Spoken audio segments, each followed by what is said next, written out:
La exposición Pasión por Renoir, la colección Sterling and Francine Clark Institute de Williamstown, Massachusetts, presenta en el Museo del Prado, en la primera monográfica de este artista en nuestro país, un elenco excelente de obras de este artista correspondientes a sus primeras y más valoradas etapas que terminan hacia 1900. Son 31 obras en las que pueden verse representados todos los géneros importantes del artista, que no es solo un pintor impresionista como sus compañeros, que contribuyó a la renovación de la pintura a partir de 1874, sino que es también esencialmente un pintor de museos. Él manifestó en diversas ocasiones a lo largo de su vida su fascinación por la pintura de museos, por la gran pintura veneciana, por la pintura flamenca e incluso por la pintura española, por Velázquez, que conoció de primera mano durante su viaje a Madrid, al Museo del Prado en 1892. Realmente entonces Renoir, que también valora mucho la tradición de la pintura francesa, muy en especial de la pintura del siglo XVIII francés, es un pintor cuya presencia aquí nos muestra esa doble faz. Por un lado el impresionismo y por otro lado el pintor consciente de la gran tradición de la que él se siente específicamente heredero. El conjunto de obras de Clark se ha dividido en 6 secciones correspondientes en primer lugar a los retratos. Renoir fue un pintor muy atraído por la figura humana. Con Degas es el pintor entre los impresionistas al cual más le interesa. Y especialmente en el campo de los retratos vemos aquí una selección que se enriquece con 2 autorretratos, el primero de ellos extraordinariamente expresivo y el segundo ya de una época un poco más avanzada, en la antítesis, muchísimo más sereno. También vemos un retrato propio de su primer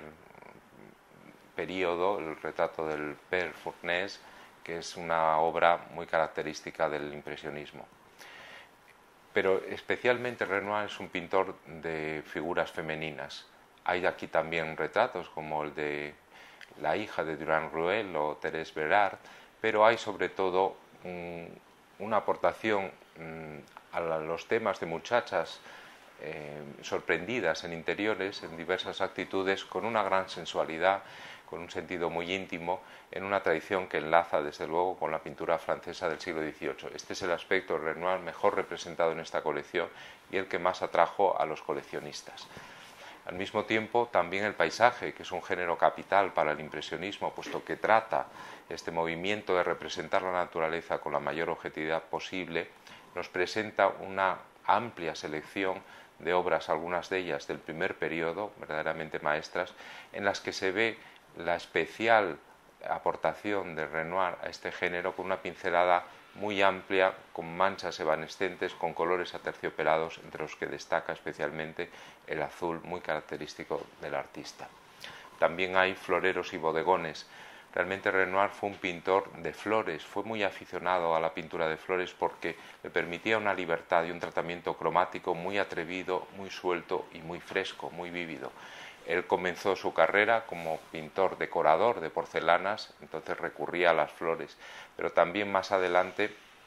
mostró en los floreros esa especial fascinación por un motivo que le permitía presentar esa gran vivacidad y brillante del color.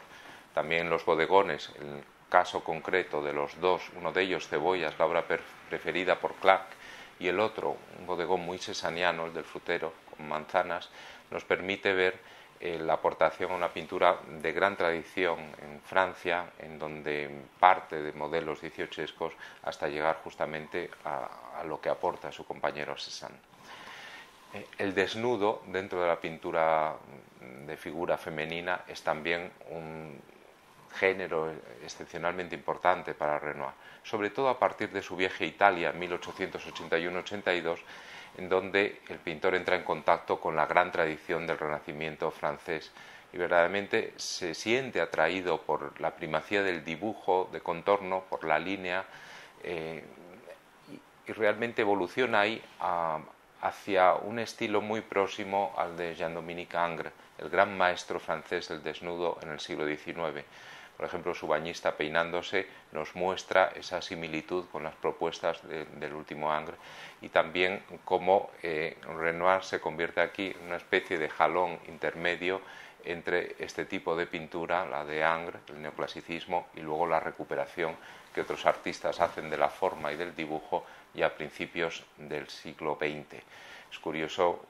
advertir cómo tanto Picasso como Matisse son pintores, los dos más importantes quizá del siglo XX, y los dos defensores de la forma, que valoran extraordinariamente a Renoir. Finalmente la exposición se completa con unas obras de época algo más tardía, posteriores a 1890, pero estas son pocas en número, apenas 3, y realmente terminan. La última de ellas es el retrato de Jacques Frey, es un retrato de niño muy bello de 1903-4, en un momento en el que